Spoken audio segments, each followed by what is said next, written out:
I'm Coach Miller, and welcome to All Marine Fighter. Today, in our boxing aftermath, we're going to be talking about the Jaime Munguia versus the Sergiy Derevyanchenko fight. What a fight. If you have not seen it, you've got to watch it. 12 action-packed rounds. It was unbelievable. I actually had a chance to be able to attend this fight. Came out there with a friend. We had an awesome time. Leading up to the fight, there were several good undercard fights. Of course, Oscar De La Hoya and Bernard Hopkins were both there to support Jaime Munguia. And of course, Julio Cesar Chavez showed up too to support Jaime Munguia. It was pretty awesome. But everybody was waiting for the main event. But nobody was prepared for what was about to happen. Now you got to understand, leading up to this, that Jaime Munguia was pretty active. He's fighting every several months or so. But the problem is he's not fighting good competition. He's fighting a lot of tin cans and that type of thing, and they're not really pushing him. Now, he did win a super welterweight belt with the WBO, I believe, and defended it a few times, and he did look a little drained, hence why he bumped up to super middleweight. But it kind of seemed like they were preparing him to come onto the scene, as they were expecting maybe Canelo to go off the scene, maybe right into retirement maybe, so they can kind of stack the fighters accordingly. But that being said, he still hadn't fought anybody like that notable, and which is unfortunate because he's a good fighter. I like his technique for the most part, and he has a lot of potential, but he just has not been challenged. Now, on the flip side, Sergiy Derevyanchenko definitely had some pretty good competition, but he's lost 4 out of his last 6 up at this point. He's fought some pretty stiff competition, and they were close fights. And Derevyanchenko hits hard. He's not one of them lights-out kind of knockout punchers, but he hits hard. And we're going to see this throughout the fight with Jaime Munguia, because Munguia is going to know exactly how hard Derevyanchenko hits him. Now, what's pretty awesome about the review for this fight that I'm going to do in the boxing aftermath is that I actually attended this fight, so I have original video that I'm going to be able to show you and just show some of the amazing things that took place during this fight. And there are some important points to be made during this fight, because Derevyanchenko did do several things that taught Munguia some very difficult lessons. There are also several boxing errors that took place on Munguia's part, especially, that I talked about in my Boxing Basics series, as well as the Advanced Boxing Series playlist. You can see that on the main channel. But it was perfectly demonstrated by Derevyanchenko. That being said, let's get to the fight, and we'll walk through various rounds. We won't go through every single round, but we're going to go through some very important points during this fight. In the culmination for the 12th round. The 12th round was amazing. But let's get into the first round, shall we? Now, in round 1, they wasted no time going right at each other. As you can see, they start feeling each other out at first, getting the timing down, but then the punches come. And you can see that Jaime is pretty anxious. Derevyanchenko, he is an excellent fighter in how he moves. He throws a lot of combination punchings, but they just go right to it, toe-to-toe. And if you'll notice, Jaime's taking some nasty shots. He has a nasty habit of dropping his hands. And his hands are not very high, and Derevyanchenko's a combination puncher. So he's not just throwing one here, one there, maybe a 1-2, maybe at most a 1-2-3. He's throwing 1-2-1, 1-2-1-2. He's throwing 1-2-3, and then following up with a 1-2. I mean, the combinations are getting through, and they're tagging Jaime. And this is going to be really what's going to take place through a lot of the fight. Jaime he has his hands up at first, but then when he throws punches, he drops them. And this is going to be a major error on his part. And this is going to almost cost him the fight. And you're going to see this throughout the whole fight. So pay attention to this.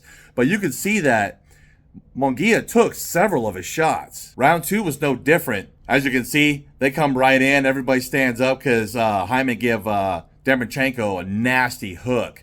That hook coming in caught Derevyanchenko several times. And on the flip side, Derevyanchenko would do the check hook on Jaime coming in, and it would catch him as well. But you can see, oh man, and Jaime has very good body punching. and uppercuts. Those are two of the greatest advantages that he has. Those body punches are going to take a major toll on Derevyanchenko, because several times through the fight, you're going to see this, that he actually gets hurt. And that's going to be the culmination of what takes place in round 12. In round 3, they're just going toe to toe. Now, Derevyanchenko's got pretty good movement. He's trying to, every time he has Jaime's head bend down, he switches and pivots to a different angle and keeps firing on Jaime, just laying it on him. And Munguia doesn't keep his stinking hands up. He keeps catching these shots needlessly. Round 3 carries on. Derevyanchenko sees an opportunity and just keeps going after him. Jaime does have these awesome double body shots, these double hook body shots that are pretty effective. They really get at each other, combination punching. Derevyanchenko's really pressing Munguia. He's the only fighter to actually put Munguia in the corner, and Munguia's hands are down. He's catching some nasty shots from Derevyanchenko. Munguia has not been pressured like this. This is a very important point to note, that nobody has pushed him like this. This fight is going to be the culmination at this point of Munguia's career, where he is finally going to get pushed to the brink with an excellent fighter. And him getting pushed around by a dude that's smaller than him and just hitting him with nasty shots. And I got to give Munguia credit. He did survive a lot of those nasty shots that were given to him from Derevyanchenko, and he did eat those things. So I will give him credit for that. But he took a lot of needless shots, though, because if it was a heavier puncher, like they want to talk about eventually matching him with Canelo or something. There was talks about that, but Canelo would see those kind of weaknesses and he'd drop Jaime for that kind of stuff. Jaime, you're going to notice through the rest of this fight, he's really got to work on his defense. He's got to work on keeping his hands up. Derevyanchenko is an excellent, not only counter puncher, but also combination puncher. And he really kind of exposed a good, solid weakness against Jaime Munguia that other fighters can use as a template to try and beat him. Round 5, Jaime starts wailing on Derevyanchenko. And what you'll notice, too, is that when Jaime really picks it up, Derevyanchenko responds in kind. Unless he gets rocked, then he backs up. Oh, man. Man, why? Jaime, keep your hands up. For heaven's sakes. He got hurt. He got hurt right here. Everybody stands up and like, oh, no. Is Jaime going to go down? He stands up, though, and fights through it. I got to give Jaime credit. Fighting through that is unbelievable, especially with all those punches coming in his face and still coming at his face. Look at this. Look at this. And the ref just tries to get out of the way. Oh, man, and he's still standing. Now, there's a particular thing that happens in round 8. I want you to see this first, and then I'll comment on it. Derevyanchenko comes in. Boom, boom, boom. Triple jab. All 3 connect against Munguia. All 3 connect. Now, I want to park right here just for a moment. In my boxing basics that I have on the playlist and also the advanced boxing, I talk about how effective combination punching is, especially with the 1-2, 1-2, or even the double and triple jab. What you see Derevyanchenko do here is a triple jab, and you'll notice that all 3 score. When I was still fighting several years ago, I can't tell you how effective a double, triple, and even quadruple jab and how much it actually works. A lot of times you get a quadruple jab off, more especially if the fighter's backing up and you're pursuing them and they have their hands down because they'll naturally bring it to their resting pose, which is down here by their chest because they're tired or whatever, and you're still throwing jabs. And you're scoring with each shot. So this goes to show you young fighters that, look, shots like that works even in the pros. It works in the amateurs and it works in the pros. Punches like that, combination punching, especially with the jab. So take notes on that. That's very important.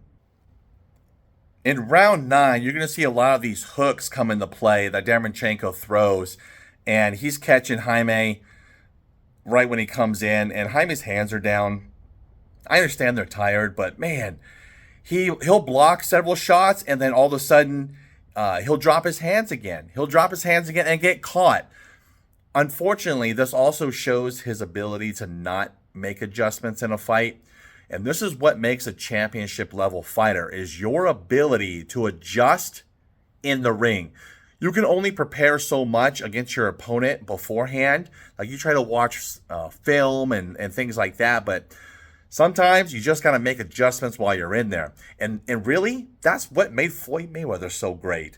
His ability, like against Maidana, for instance. Maidana won. Floyd Mayweather, Maidana won. Maidana was winning that fight in the first half of it, but Mayweather turned it around, made the necessary adjustments like the champion that he is, and just came out and dominated the rest of the fight. It takes a skill and a dedicated study to the art of boxing to be able to do that. So young fighters, pay attention to those types of things. Be able to make adjustments. Don't just go in with one game plan, and if it ain't working, just keep doing it over and over again. If it's not working, it ain't working. Change it. In round 11, championship rounds, they start to pick up the heat a little bit. They start to pick up the pace quite a bit. And Munguia is stalking Derevyanchenko. And Derevyanchenko will wait for the right moment to come creeping in and then push him up against the ropes and just bully him. Oh, what a nasty, nasty right hand that Derevyanchenko gave Munguia right there. Man, Munguia, keep your stinking hands up. Now, I don't think any one of us in the stadium were ready for round 12. The fight from the beginning all the way through, I think probably it might have been round 4 that was a little slower because they had really burned themselves out in round 3. So round 4 was kind of a catch your breath. They were throwing punches and landing, but it just wasn't as high tempo. But for the majority of the fight, it was tooth and nail, back and forth. The 11th round was pretty good, but the 12th round, nobody was ready for what was about to happen. Let's finish the fight and take a look at what happens. So by this point, and everybody's cheering. I'm standing up. The crowd is standing up. I mean, everybody's just cheering for the kind of fight that was put on this night. And they both come out, and look, by this time, it was pretty much an even fight. So something big was going to have to happen. And arguably, I made a mention to this to the guy next to me. I said, I think Derevyanchenko's up. Jaime is going to need a knockdown or for sure a knockout to be able to win this fight. And so Jaime put the pedal to the metal, and really came at Derevyanchenko. Now I think Munguia's team saw something here because Munguia really turned up the body shots. Look at the nasty body shots that he's giving Derevyanchenko, hitting him, and Derevyanchenko's bowing over when he gets hit. Watch, there's another one. Boom, another one. Derevyanchenko goes down. Everybody erupts. We're jumping up and down thinking, oh man, that was a nasty body shot. But kudos to Derevyanchenko. He takes his 8 count, stands. He's ready to fight. I got to give him credit for getting back up. Now Jaime is on the hunt. He realizes, like, I got to get another knockdown and try to finish this dude with a knockout. And in the 12th round, what an awesome fight that would be. What an awesome outcome that would be. And he's just laying at Derevyanchenko. For some reason, Derevyanchenko's hands are still down. But Jaime's really laying it. That really should have been a knockdown, in my opinion. He just came forward and basically tripped Munguia because he was getting nailed coming in.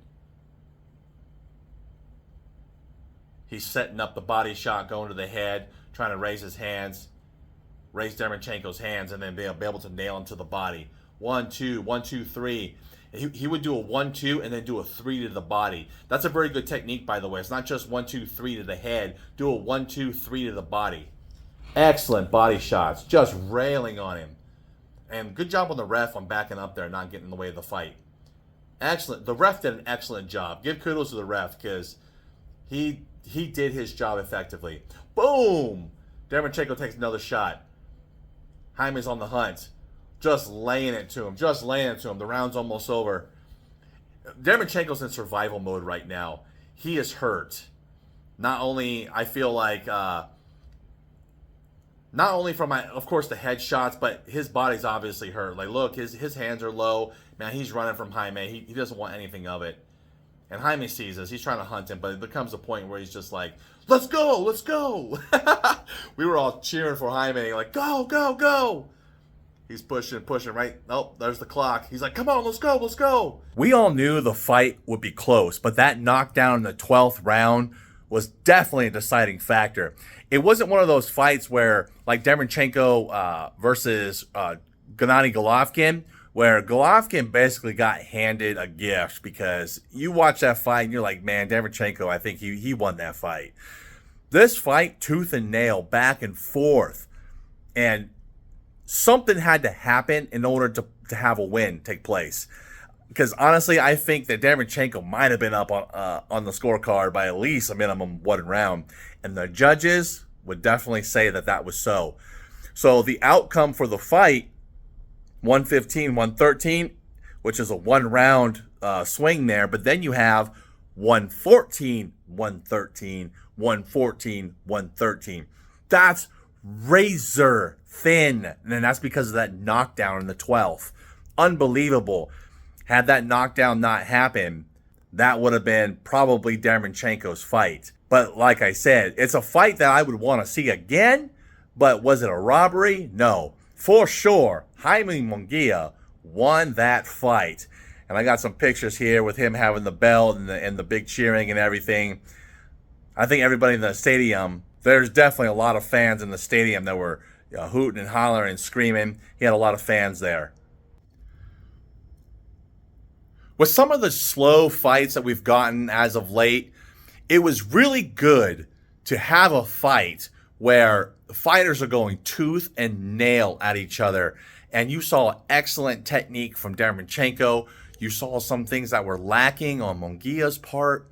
But I do believe that this win from Munguia is going to help him grow, and hopefully will turn him into a championship caliber fighter that will last a very long time. He has the size and the strength to move up in weight classes, so maybe they're going to prime him to fight Canelo, or maybe they'll wait for Canelo to get off the scene before they really push him in super middleweight, because that was a super middleweight fight. Canelo's the king of super middleweight right now, so I don't know if they're trying to get him on a crash course of Canelo or not. So that's going to be really interesting to see what takes place. But if Canelo gets off the scene and Jaime comes in, collects the belts, maybe he becomes undisputed or something, he does have the size and the height to be able to go up to, say, light heavyweight. Maybe that's their plan. He's kind of a big dude, so we'll see what happens. But great fight. If you haven't seen it, I know my video there is definitely not as good as being up close, like the watching it on DAZN or something like that. But wow, what a fight. Go and watch that fight. If you like this video, go ahead and click that like button. Of course, if you were not subscribed, what are you doing? Click that subscribe button. And of course, that notification bell to let you know when we got more material coming out for you. And of course, until next time, stay motivated.